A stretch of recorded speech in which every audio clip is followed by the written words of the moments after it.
台南市报告协会进行第12、13届理干事交接，全国18县市优惠理干事代表拢来见证。同时办餐会来感谢会员坐当来的小听甲支持。在任这4年，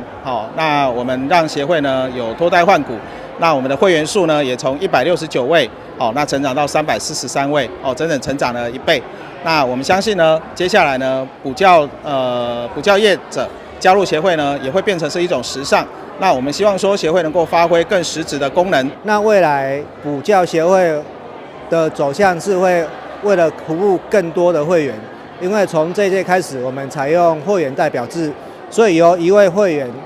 代表会服务8位会员。那我们希望协会可以做到